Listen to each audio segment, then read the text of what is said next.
Oh, the Open Crypto Audit Project. Yeah. Open Crypto Audit Project. Yeah, so I don't know exactly what your talk's about, but I do know that it's going to be a lot of good information. Ken co-founded TrueCrypt. Well, not TrueCrypt, the TrueCrypt audit. We're not really sure who founded TrueCrypt. Then somebody can't hire. All right. Well, I'll go ahead and dive in. Thanks, Frank. All right.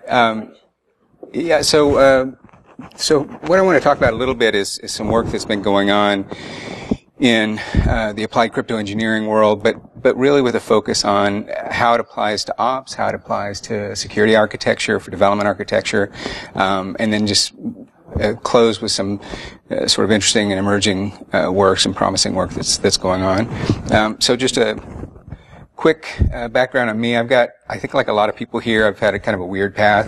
So academically, my background's in machine learning and signal processing, comp neuro. I did some work early on at the National Institutes of Health with safety critical system development, and ended up getting into clinical research and building things to do image analysis and capturing EKG for cardiologist to read, and eventually a couple of the different systems we've used have been in, used throughout the world, several thousand sites.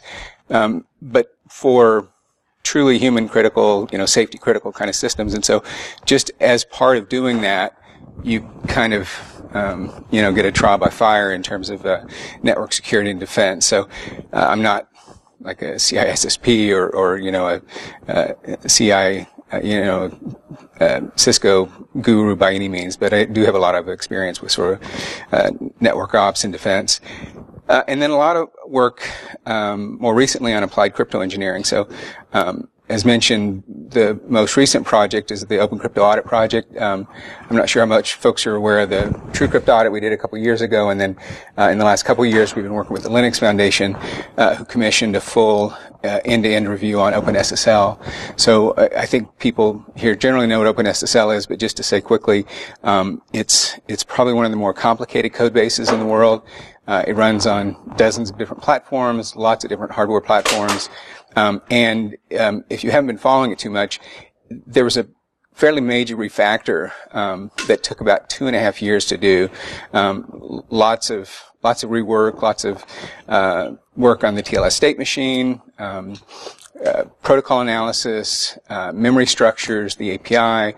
A major refactor. And so we worked with the OpenSSL team and the Linux Foundation to sort of help look at that code as it was being developed for 1.1. And we've got I guess the public audit's coming out fairly soon on that. So let's dive in. So the focus is going to be on applications of crypto, but I do want to kind of take a step back and then get into sort of some of the broader picture pieces first. So I think this is true for a lot of us, right? So we work really hard at keeping data safe and people safe, and a lot of our work is really misunderstood.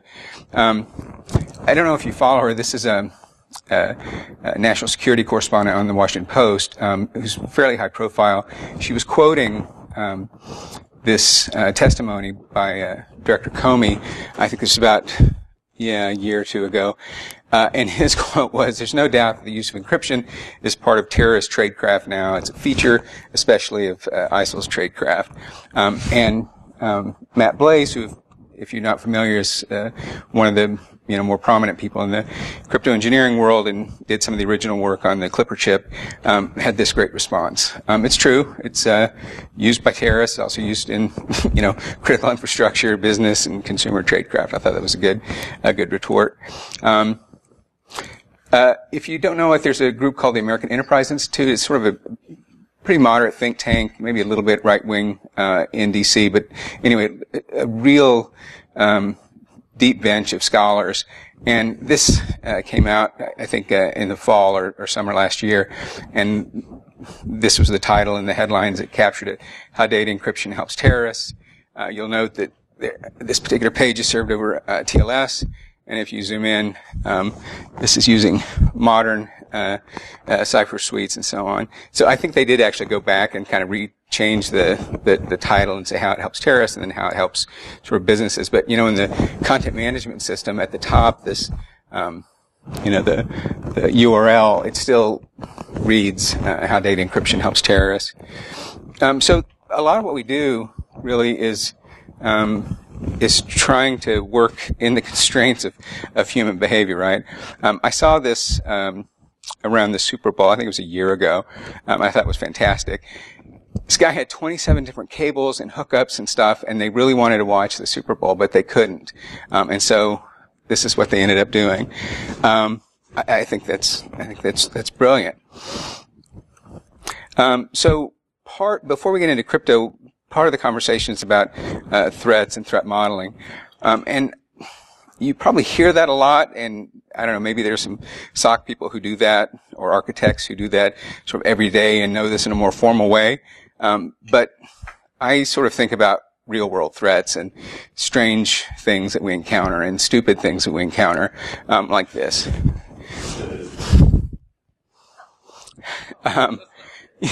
I was not expecting that. So IBM Research has, as you can imagine, a fairly large malware and sort of threat analysis group. They did a report on a particular piece of malware. I don't think it was that interesting, really. They published it and they did their whole analysis. You see these things from time to time that kind of make it into the trade press. The author of that particular piece of malware was so annoyed with their analysis, he wrote the author insisting on certain corrections and how they describe things. So it's almost like there's a PR element to some malware authors now, which, is sort of a different way of thinking. Your adversary is literally emailing you.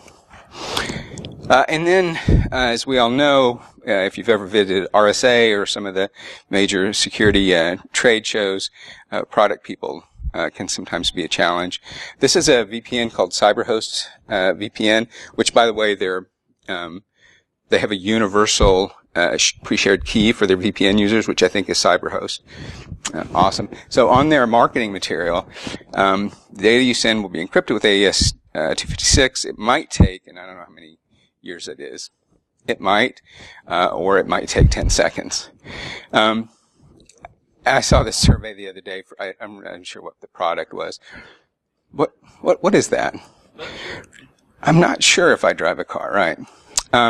This is an interesting product. It's a point of sale system called Brigade, but particularly there's sort of an extension or add-on to other points of sale systems, and their whole purpose is high availability and stability and sort of anti-malware. And then when you go to their website, you see that on this particular day for their high availability system, their database was down with a raw Apache error. So good. When we look at systems, particularly complicated systems, good UI is crucial. This is some of the best UI I've ever seen. Message is clear, unambiguous, and a lot of there's I discovered about 2 years ago there's an entire field of security on the economics of security. So incentive analysis, but also like truly social costs. Trying to model the impact of certain failures or other things, both in the consumer space as well as sort of, more high profile. However, like I had a nice quote I thought, which is, and I think this doesn't just affect you and me and the working people with the boss, because if you think about it, everyone has a boss and everyone has time constraints and has a budget. But this statement, I like this quote, but it's really about incentives and maybe misaligned incentives. If you've noticed, like on like a lot of local news stations, maybe their set design's not, super high end, but there's been a fair amount of investment in, satellite systems and weather systems and some of the HD kind of broadcasting stuff. And then you get things like this during a broadcast. So that was a consequence of someone making a conscious decision to not look at some particular upgrade or piece of system or something, but anyway. And sometimes with security, the problem is really a failure of communication between users, designers, implementers. I saw this the other day. I thought it was fantastic. So read that text closely. This was someone in a bakery wrote down the instructions, and this is what came out on the birthday cake. At another bakery, a USB thing was given and said, it's here, and so can you make it look like this? Not understanding that there was a picture on the USB that they wanted rendered, but okay. So a lot of what we think we know, we have assumptions as we sort of navigate our way through the world, right? I mean, we're pattern matching, primates, really, right? So there's this artificial divide in sort of corporate IT and maybe enterprise IT in general, that there's open source and there's sort of commercial COT stuff. It might surprise folks to know that Cisco's core VPN client has OpenSSL at its core. It also runs libcurl, and so those are both acknowledged in the about piece. So that's interesting. And so if you're a company like Juniper, when Heartbleed broke out, this sort of this is sort of an artifact of one of the reasons why it took Juniper 3 weeks just to enumerate the products that they had that had OpenSSL that were affected. It's a complex stack, modern development, right? So I think most folks here are probably security more than developers, but have you ever heard of this FizzBuzz test? It's like a cheesy classic interview problem. Do you know you can do FizzBuzz in CSS? So if you've ever given grief to someone that they're a CSS developer or HTML5, they work in the DOM, they're not really developers, it's Turing complete. You can do FizzBuzz purely in CSS now, which is both really awesome and horrifying. And in the compiled languages of the web, by the way, we still have fails all the time because of things like this, right? Anyway, back to the threat model. So, what do we really mean when we're talking about this? Step one, you got to know your adversary. We hear a lot of spooky headlines and as stories break. Is your adversary the dolphin or the nuclear sub? I love that picture.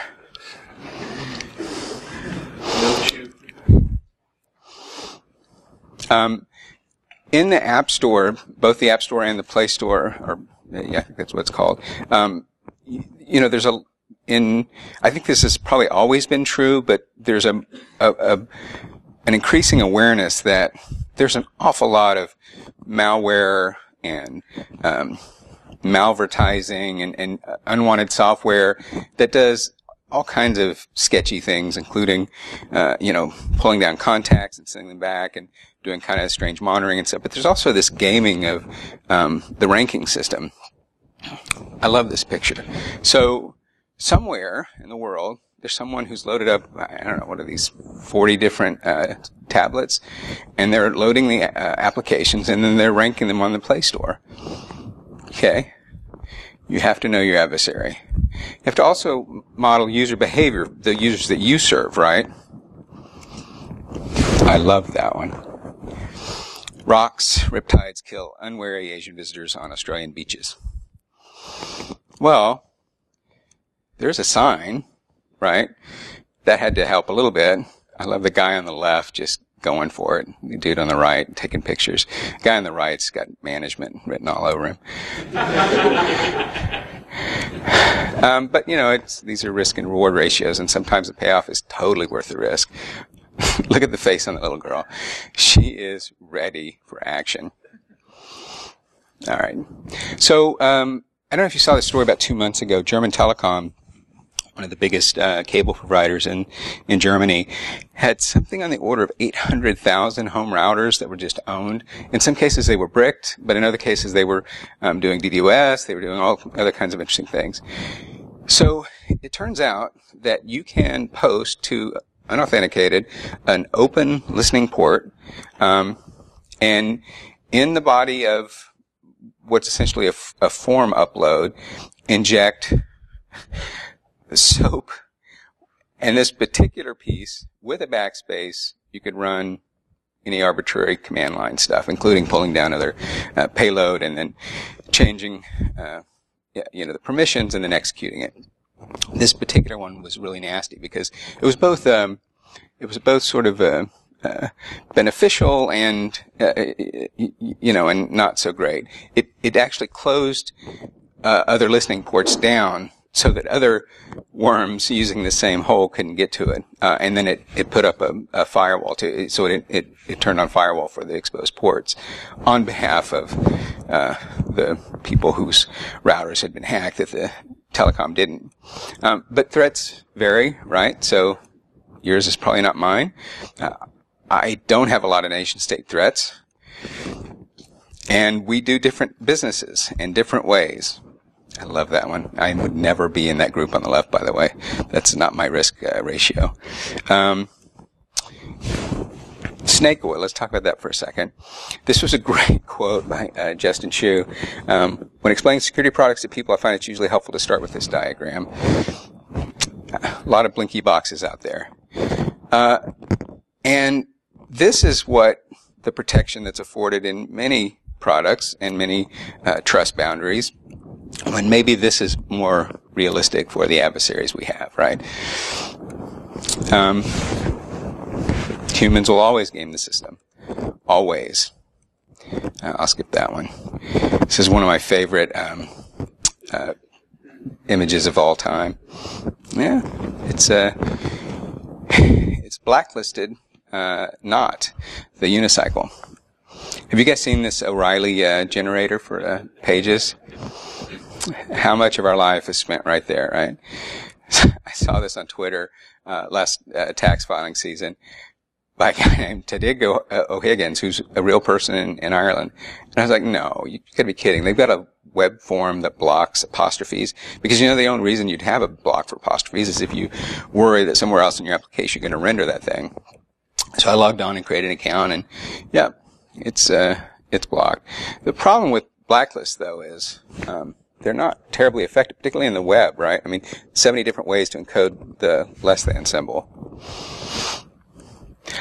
So let's talk about some history. A few months ago, I was evaluating this hardware security module, an HSM.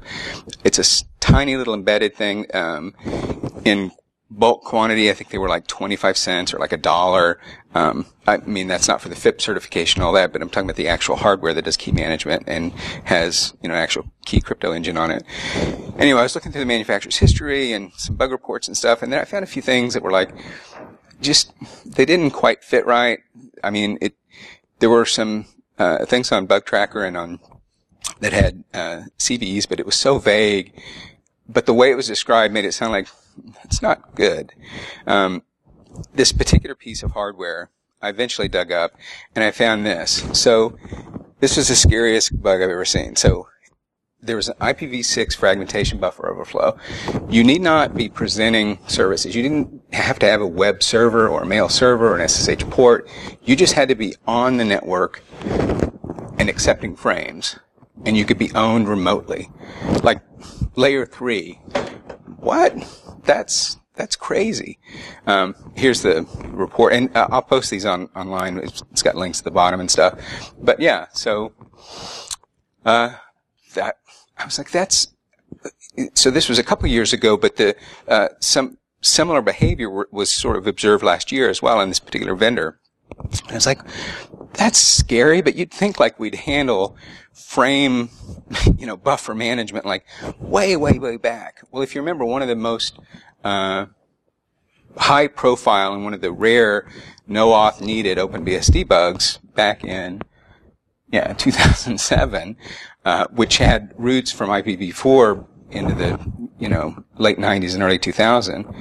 Totally remotely exploitable just by being on the air. So the point is that this particular HSM was running some weird kind of embedded OS that was sort of handcrafted, and they were reproducing some of the same errors that we saw many, many years ago.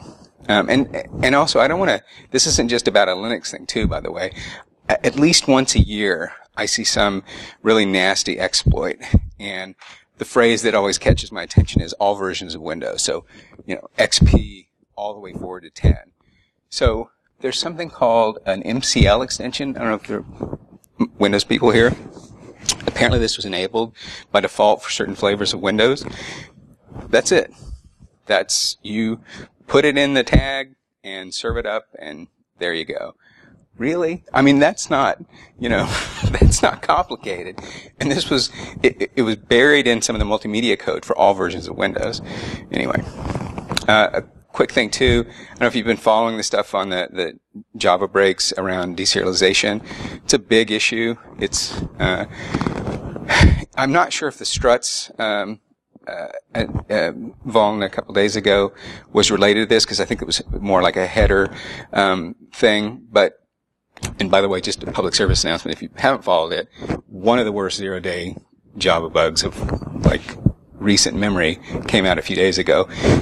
If you're running Tomcat, and if you've got struts, which is to say SAP, Oracle, pick your enterprise or open source project, you're running struts, if you had that stack, and it was nasty. It was basically full command line, pre-auth, remote, from a header. This is an example of some of the systems that are impacted. And if you follow Oracle, you'll see that literally every 3 months, there's an update for their entire product line. There's 200 to 300 remote execs. And the last year and a half, a lot of these have been around deserialization issues. Anyway, so they're everywhere. You might say, I love this phrase, not my circus, not my monkey, not my problem, right? This is like a Polish idiom, I think, for not my problem. But if our role is is in terms of the broader defense of ops in our organizations, should be aware of these things. But a lot of them are pretty basic security hygiene, right? I've got a link at the bottom, but this Praetorian analysis came out recently. This is crazy. 100 different major high-profile breaches, and this was the breakdown on in terms of this. So these aren't complicated, triple flips with all kinds of exploit. This is basic stuff. So you're sitting in your chair and thinking, right, I was told there would be crypto. Let's talk about crypto. All right. This is one of my favorite quotes of all time in crypto. If you're not familiar, I've got a link at the bottom. It's called the Montesano Crypto Palace Challenges.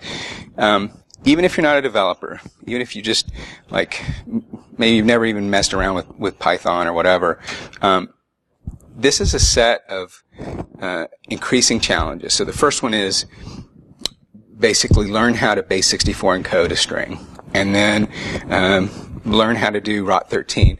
And it sort of progresses all the way up.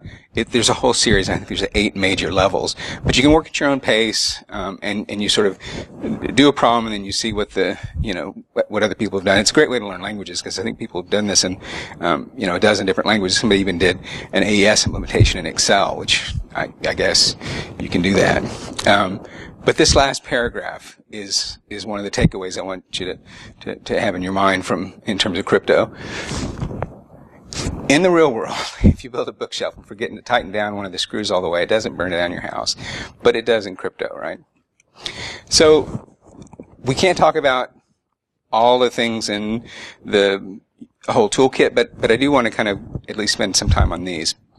These, in my mind, are sort of some of the top level kind of areas where we've got some pretty decent tools in the toolkit. Network transport encryption, that's SSL, TLS, IPsec, SSH, and so on. Disk and volume crypto, file encryption, memory encryption, data and use encryption, and hardware security modules. So we'll start with the first one. So network transport.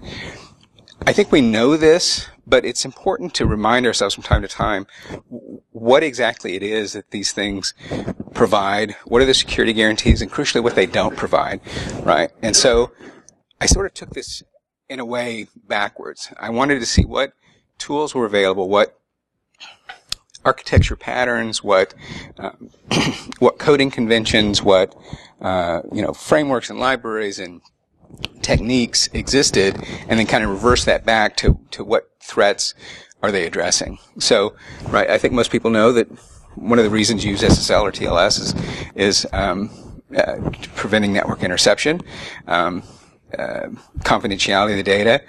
If there's any sensitive information, you worry about credential theft. There's identity theft through OAuth and things like that. Help address authenticated cipher suites. So, just roughly by show of hands, do people are generally aware of what AEAD or GCM ciphers do, or why authenticated ciphers matter? A couple? Okay. Right. So, I've got quite a few on that one, but the key point there is integrity. To know that not only is a data stream confidential, but what was sent is what was received. And you think that would be like a solved problem in 2017. It is not a solved problem in 2017 in any modern operating system because of a lot of backwards compatibility. Past session decrypt, so people have heard of Diffie-Hellman and maybe, ephemeral or elliptic curve cryptography, ECC. One of the reasons we have some of those things are if network traffic has been captured and we've got basically a long-lived key and that's been captured, there are techniques so that if there's a point in time capture, you can't go backwards and decrypt other traffic. So we'll talk about that in a second. Data exposures, I think, as I mentioned earlier, that's probably the most important one in terms of confidentiality. And then I was compliance, because compliance in itself is a threat. If you're a contractor, and you're working in healthcare, you're working in banking, working with any kind of PII, you've got data on your laptop. If you're traveling, and you leave your laptop in the backseat of a taxi, that's either a $3 million problem or it's an unreportable, you don't care problem. And so, data in motion doesn't address that particular one, but other types of encryption will. And so, in that sense, compliance is an adversary. It is a threat. We do compliance because of health authorities or other regulatory bodies that we hopefully agree are, in place for a good reason. But compliance in and of itself, it can be a threat. In terms of TLS, so this still blows me away. There are nearly 5,000 certificate authorities in Firefox and IE that are transitively trusted. That's crazy. I don't know how well you can see that. I've got the high-res version on the slides I'll post, but this is sort of a map of intermediary certificate authorities with some of the core roots. There are many enterprise organizations, and maybe there's some folks here that work for them, that selectively go through default operating system installs and pull certificates out. Maybe you have no business in China. Maybe you have no business in the Ukraine. Maybe you don't need to have to rely on a Polish certificate authority, or vice versa. Maybe someone in Poland doesn't care about some of the .mil certificate authorities here. I'm not sure I can spend a lot of time on this, but I thought this was interesting. Just by quick show of hands, so host.local domain, is that legit? Have you seen that before as a machine name? Local domain? Yes? Yeah. What's that? No. I mean, in terms of, is it a common convention that you see in server installs or in desktop installs? From my experience, it is. I know that maybe this isn't still the case, but certainly there are many flavors of Red Hat and Ubuntu where local domain is sort of one of the defaults if you don't change things. But if you flip that around, so host.localdomain is legit, and it's in fact the default on a lot of operating systems. How about localdomain.host? Is that legit, or I don't know. It's legitimate in the sense that I can the Internet Authority that handles top-level global domains, but it's not legit in the sense of any meaningful use. So a couple days ago, I actually bought this domain, localdomain.host. It turns out there's like a reserved version of this, which is localhost.host, but all of the variants our free game. This was $9. This will drive your SOC people insane, because if they see this, and also, if we're really evil, we could register a virtual machine on DigitalOcean, which, if you're kind of sleepy and late at night, you're not paying attention, the IP addresses start 192. So you're saying lots of outbound traffic to localdomain.host, which is based on a 192 address, not thinking, it's not the entire /32. We can do some kind of evil things with this. By the way, this is not a problem with the certificate authority, right? Because this is a legitimate domain. If paypal.tk.com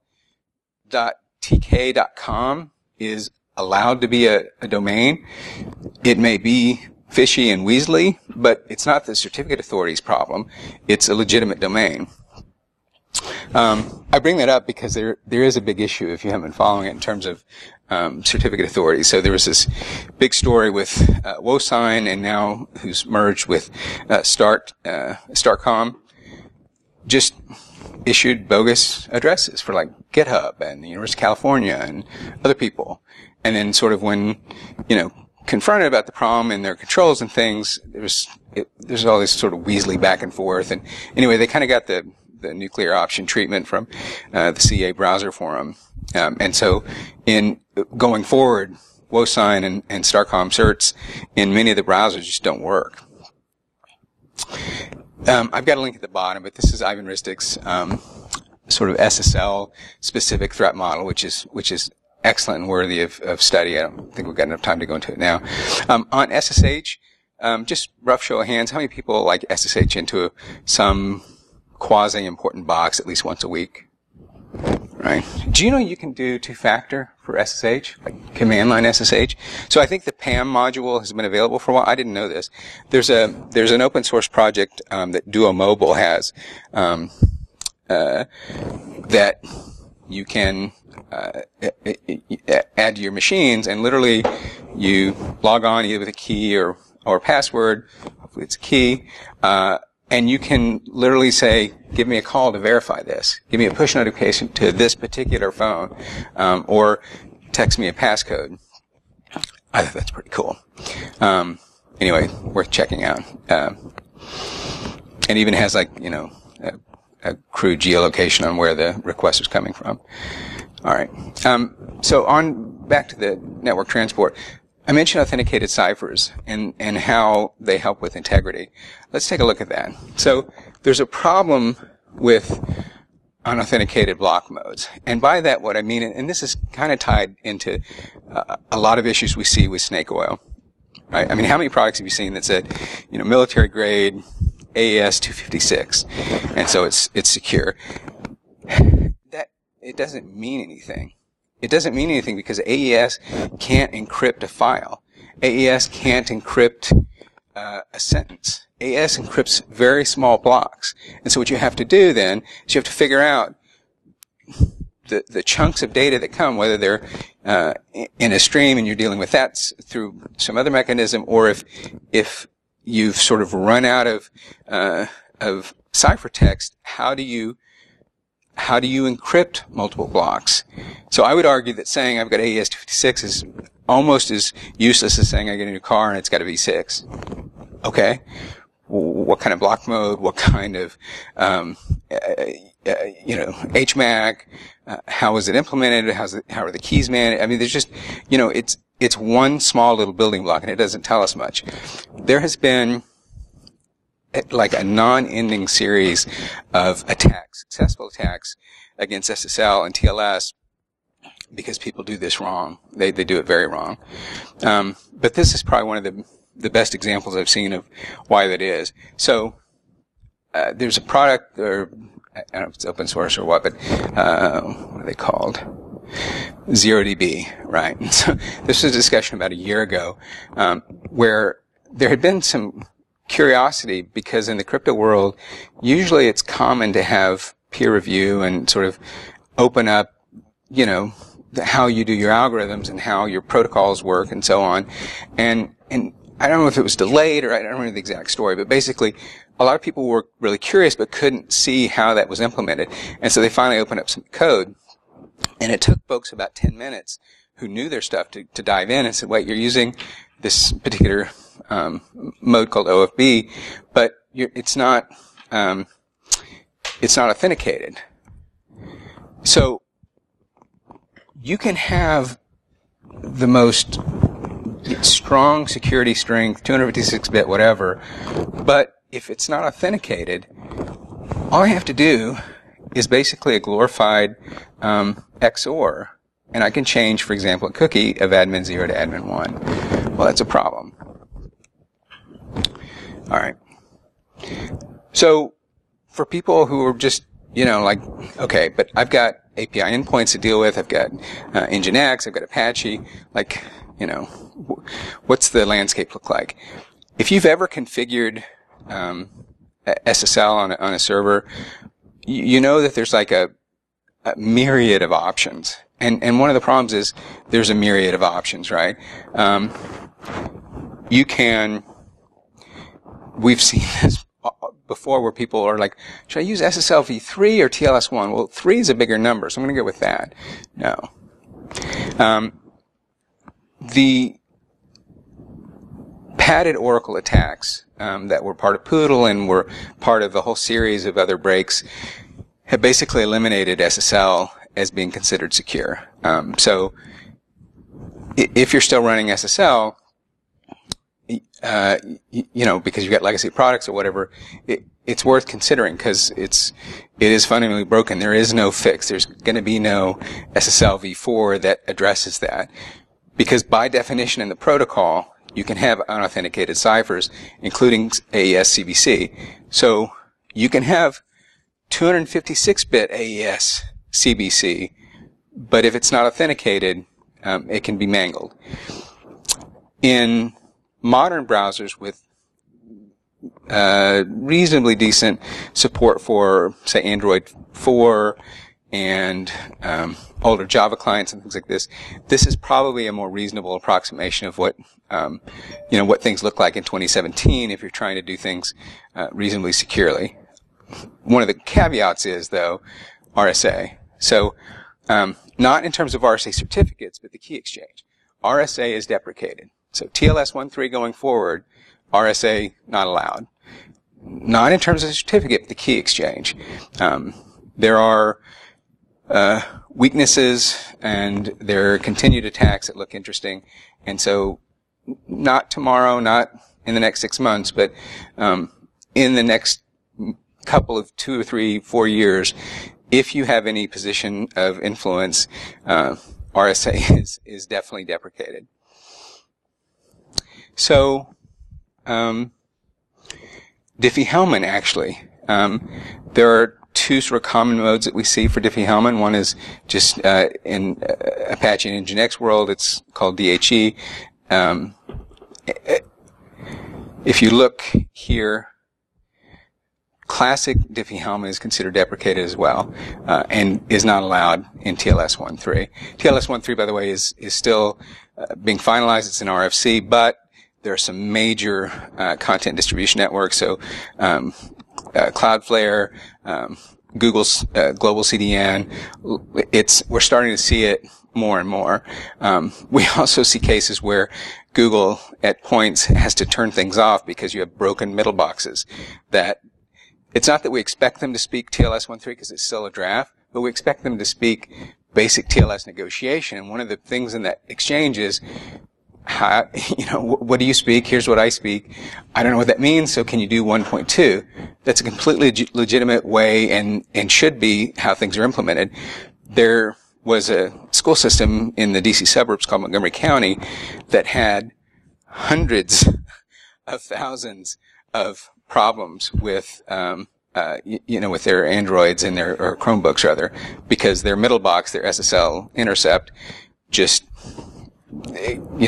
gave it up and said, I can't fix it. So, like, Google Global had to turn off TLS 1.3 because of, a really large customer like that. But anyway, going forward, consider RSA and classic Diffie-Hellman deprecated.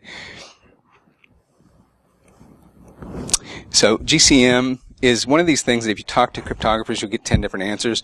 It's sort of like, well, it's kind of lousy, it's complicated, it's fragile, it's kind of the best we've got, and the implementations on the Microsoft stack and in OpenSSL are pretty decent, but it's not that great.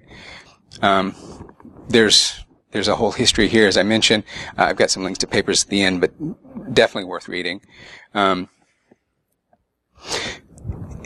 the real world, you can use SSL as a kind of as an informal kind of thing to mean TLS, but more strictly, it's just TLS.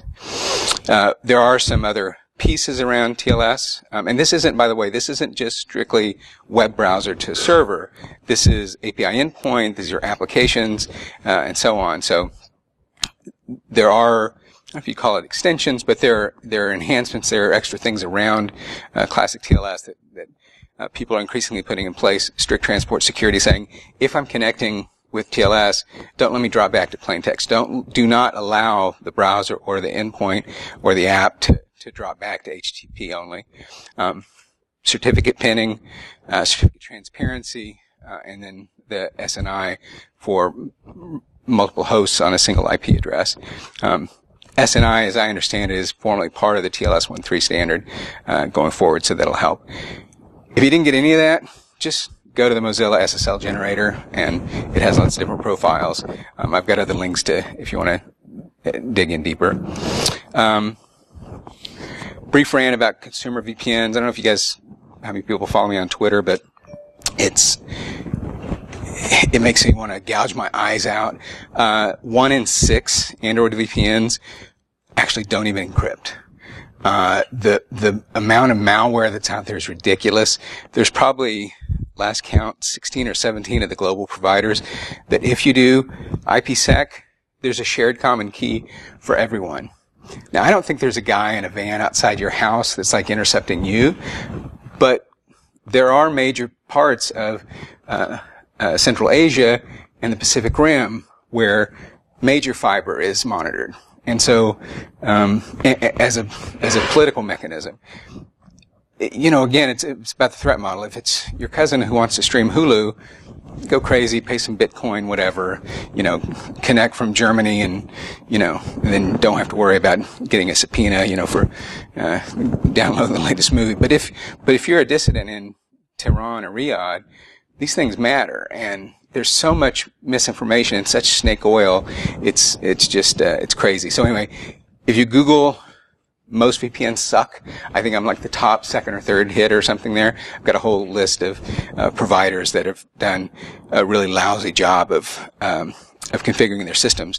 And even if you make a case that you're not interested in IPsec VPN, you want to use OpenVPN, if you're willing to take the history of breaks that we've seen on TLS, and that fits with your threat model, that's okay. My argument would be, though, these organizations are still putting users at risk every single day with older clients, and don't seem to care about that.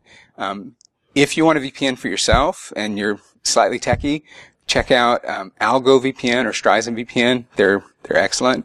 I don't have a lot of advice in terms of the consumer space for services. One thing I would say is if you look at the reviews, scroll to the bottom of these things, because Torrent Freak, PC Magazine, Network World, if you look at the bottom in small letters, it says many of these products are sponsors of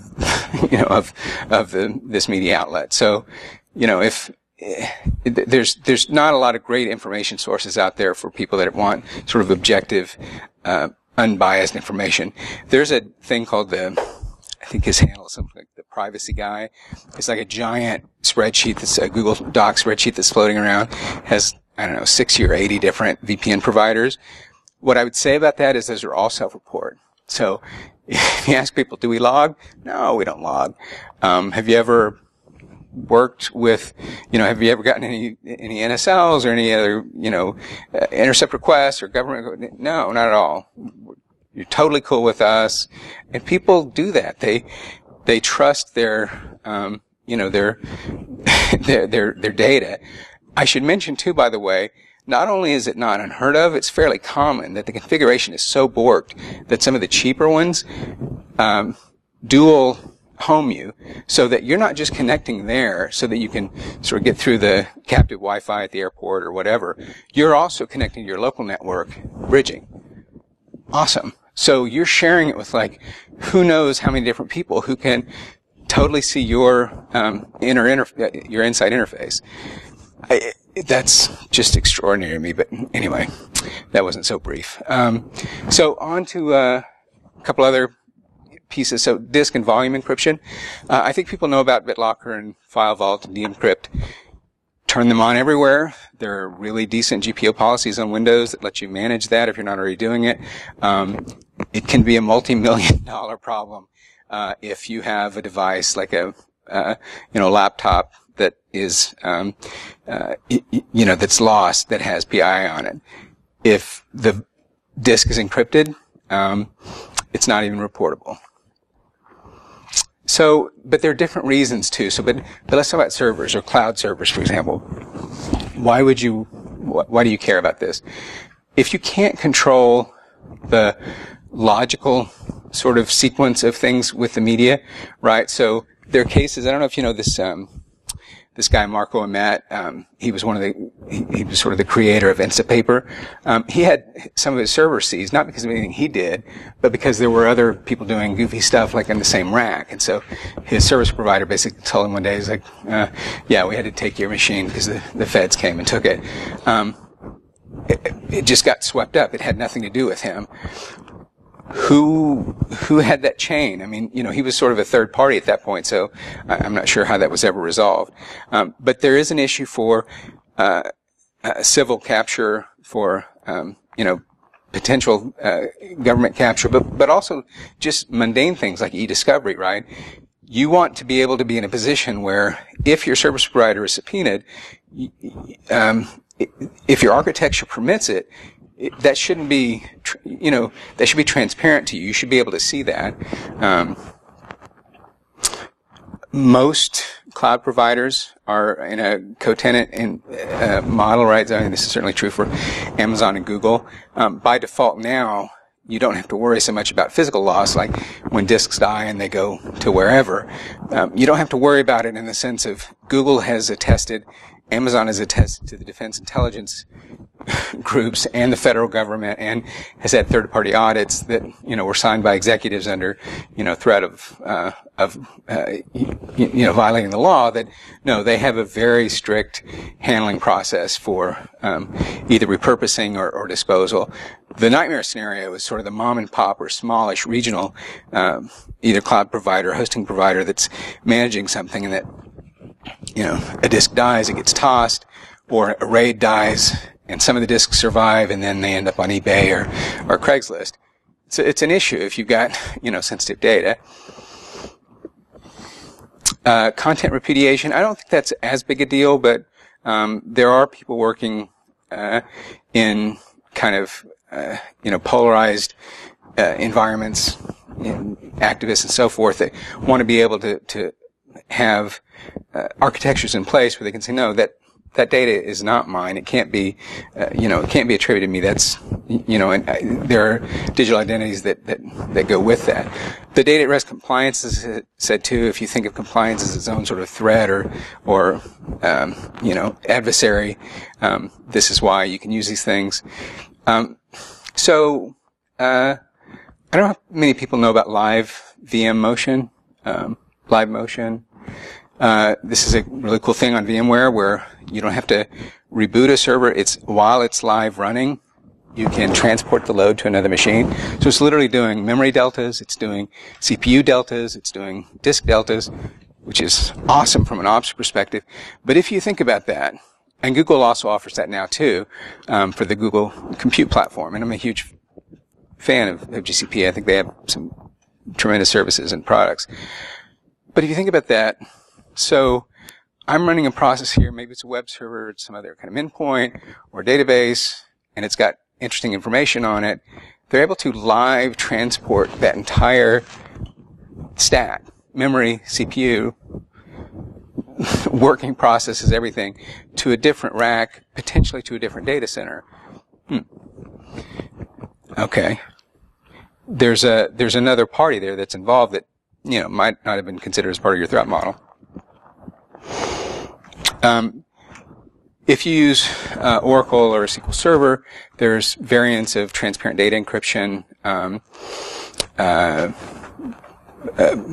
partially or property preserving encryption, and so forth.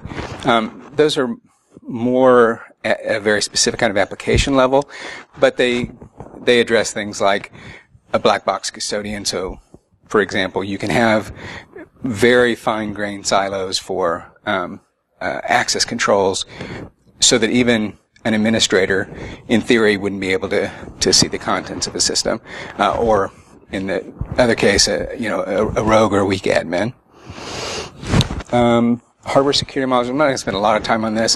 Happy to talk to folks later, but the key piece here is that there is usually a physical hardened kind of appliance, often runs Linux or some other kind of lightweight operating system. There's key generation. There are true random number generators, pseudo-random number generators. You can use it for tokens, and it basically addresses. Sorry, one sec.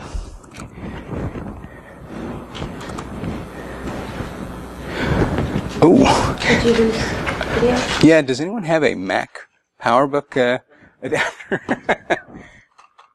Old school. Let me see. Like the right shape and not Yeah, it's the next big one up. Yeah. I can do shadow puppets or something. No, thanks. Just shove it in there and duct tape it. No, I thought my screensaver went, and then I realized, my phone was tethering, but it also was pulling down the whole battery. Somebody bring us something. It's not the right one. Oh, yeah. It's got to be an 80 watt, I think. Yeah, I've got an 80. Do you? Okay, perfect. Same deal. I got an adapter if you need it. That's one of the like bulldozers. There's enough Mac people around. Oh, I appreciate it.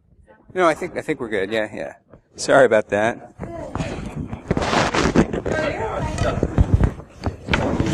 They drain back.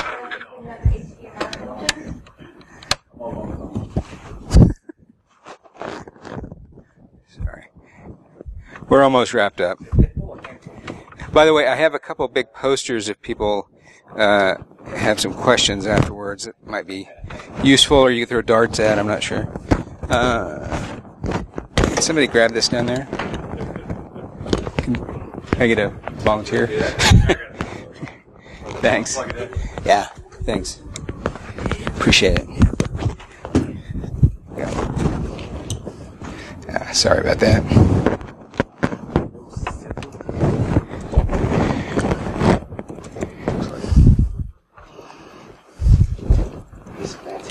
So, Ken, while that's booting, can I ask a question? Sure, please. You mentioned SSH. Right. Using 2FA with SSH. Are you a fan of YubiKey or? Love YubiKey. Okay. Love it. Does everybody know what YubiKey is? No? Some yeses. Google YubiKey. I'm the worst.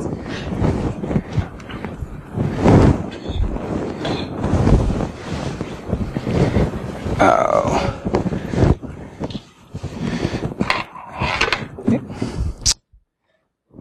Oops. That's not a message you want to see, is it?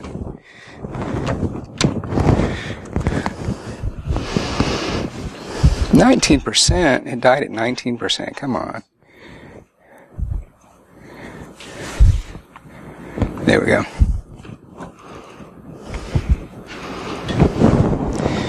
Tricky thing is, does this work backwards, do you know?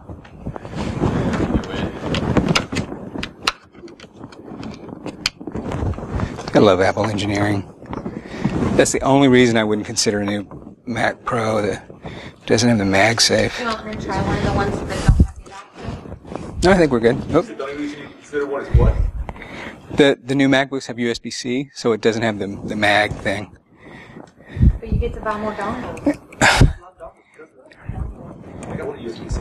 It's job creation. It's dongle purchase and it's job creation. And I know we just got a few minutes, but feel free to jump in if other folks have questions.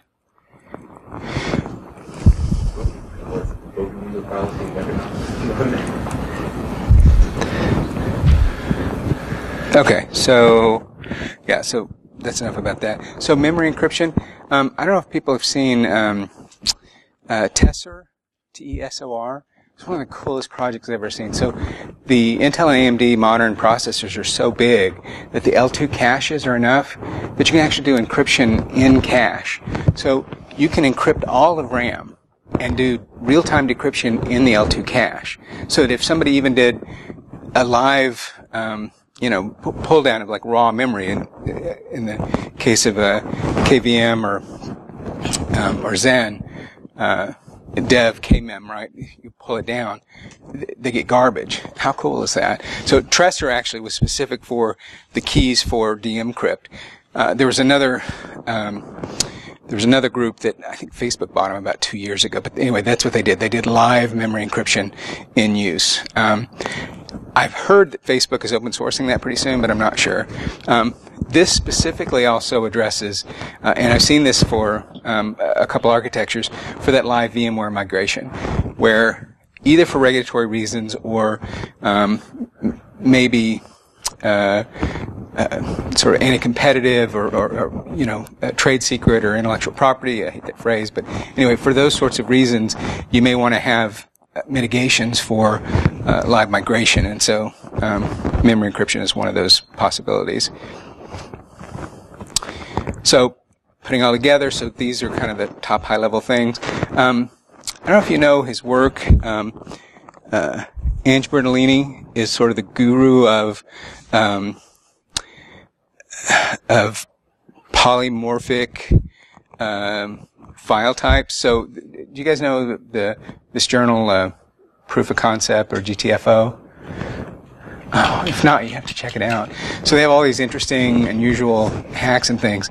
Anyway, Ange is one of the people that worked with the SHA-1 break team to do PDF collision for SHA-1, so that you have two different documents, but they share the same SHA-1. But he's also sort of infamous for having a file which is both a PDF and a legitimate HTML file and a legitimate JavaScript and a legitimate GIF.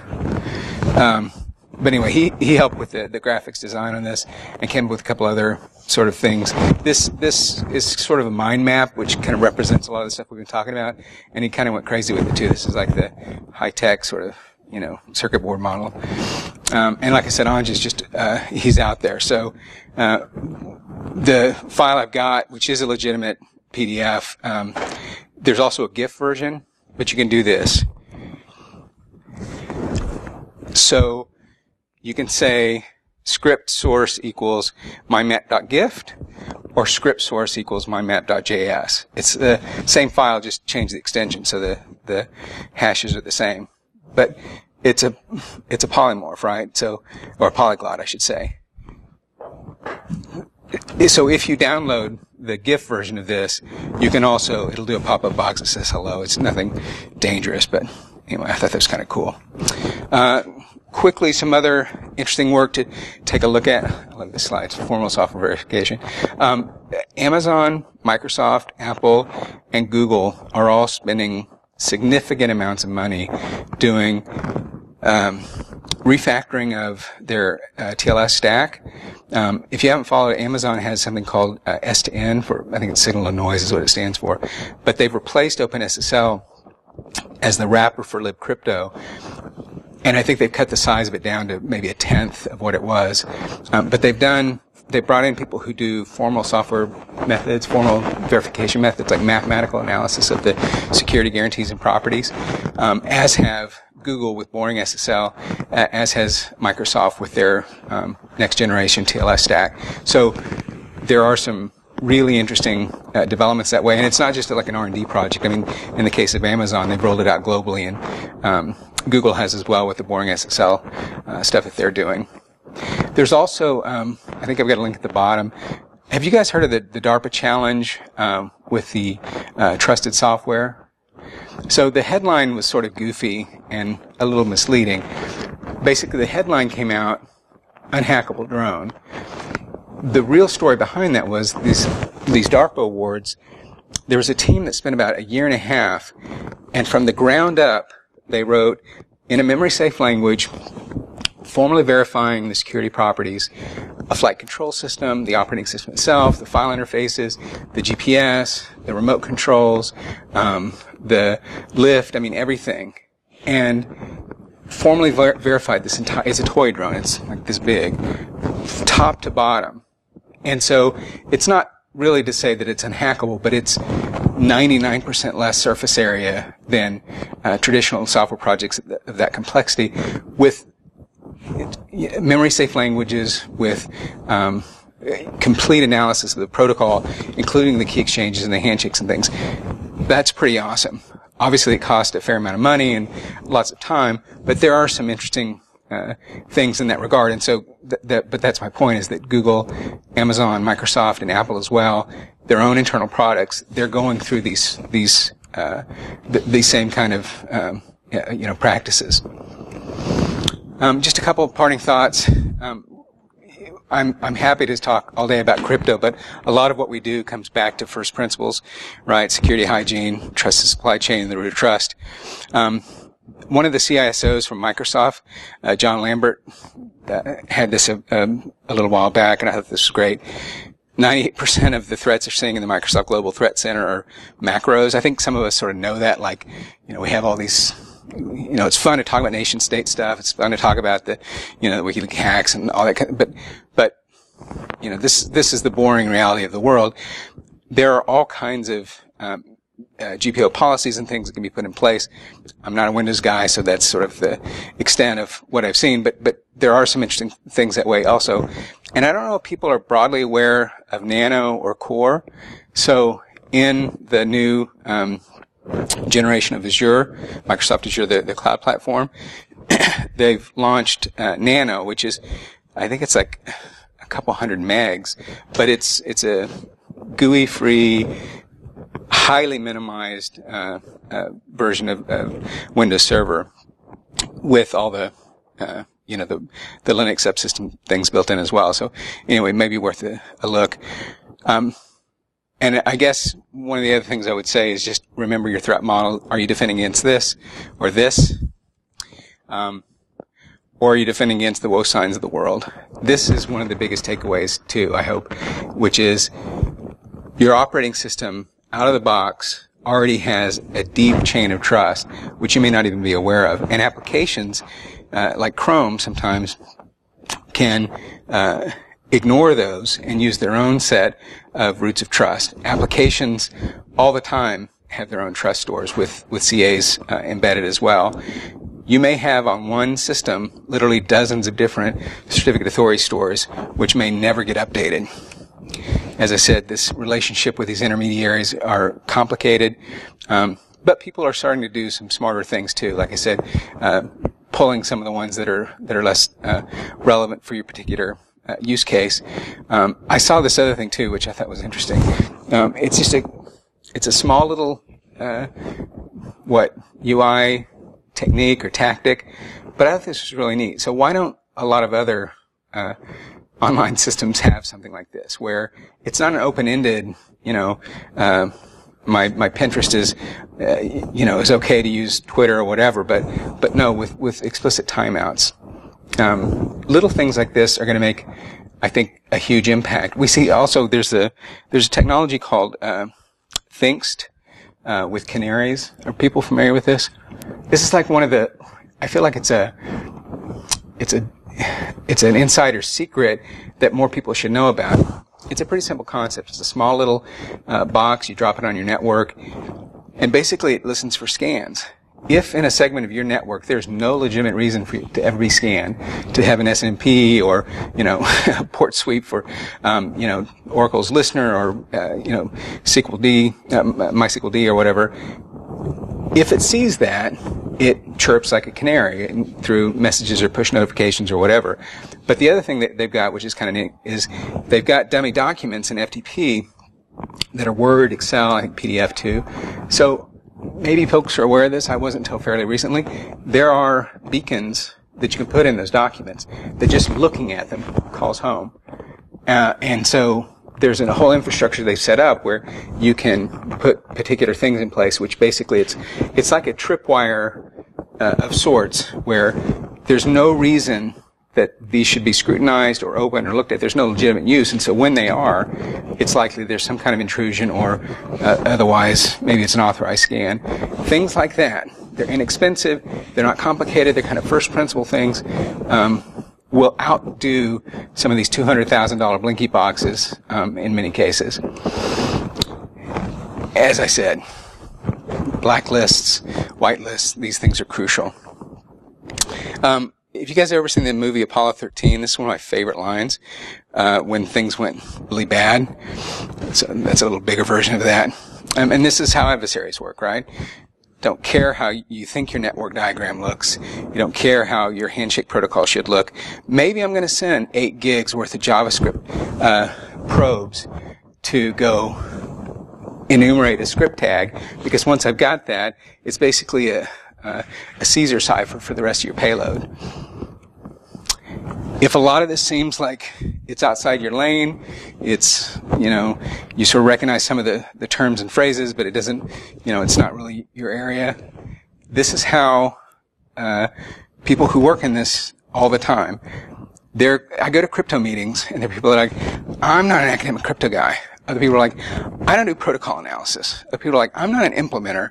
People are like, no, I don't do S-table stuff.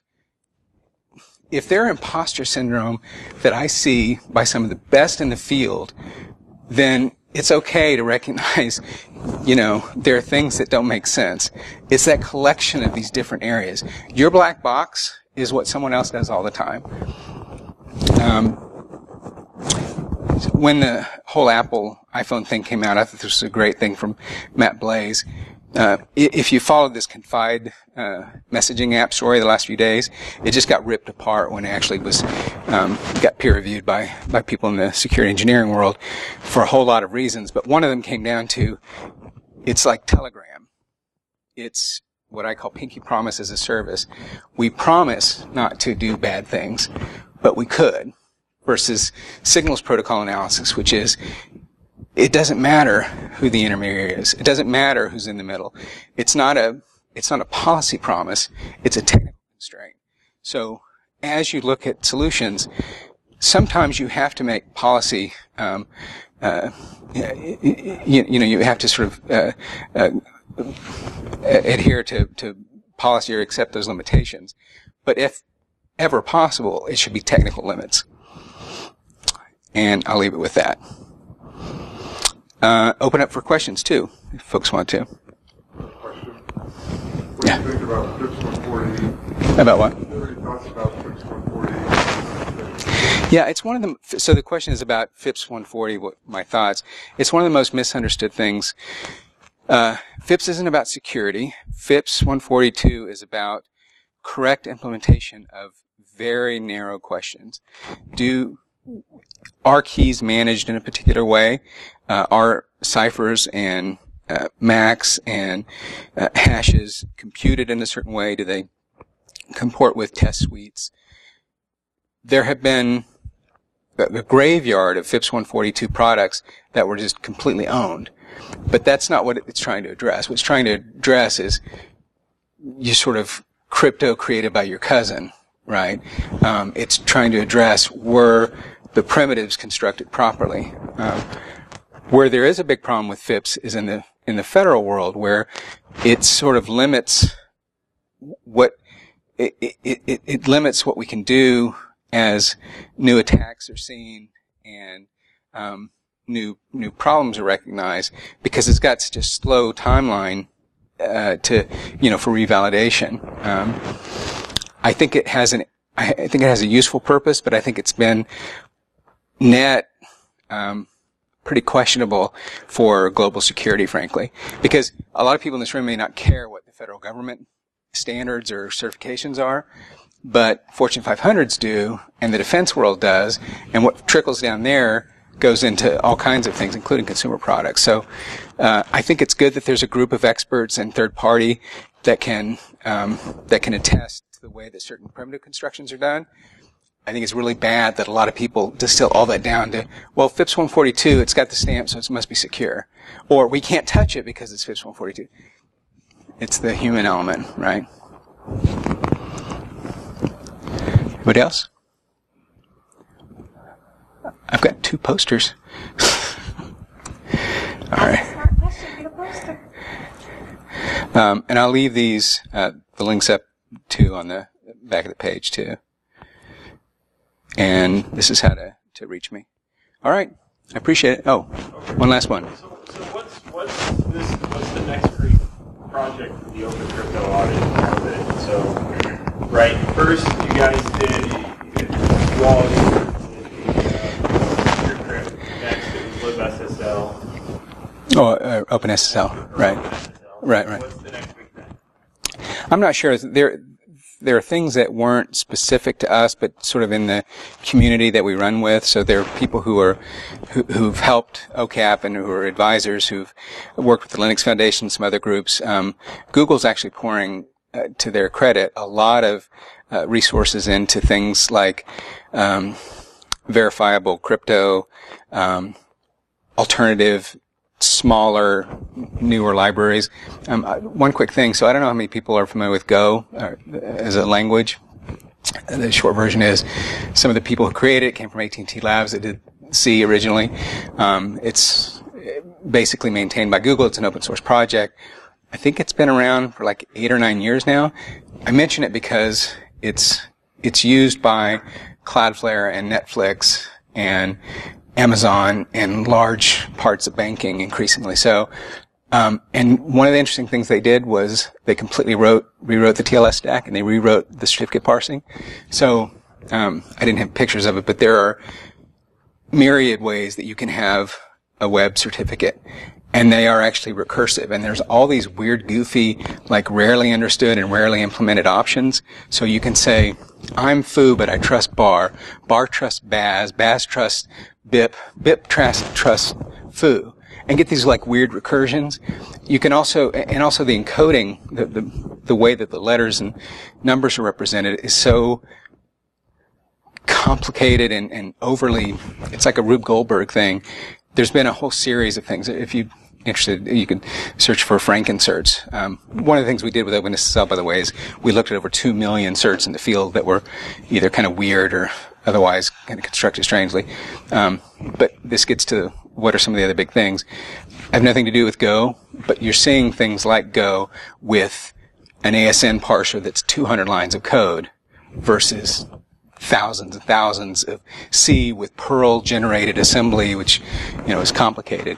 So, I mean, I think there's an appreciation by a lot of organizations in terms of memory safe systems, modern languages, SQL injection and XSS by default.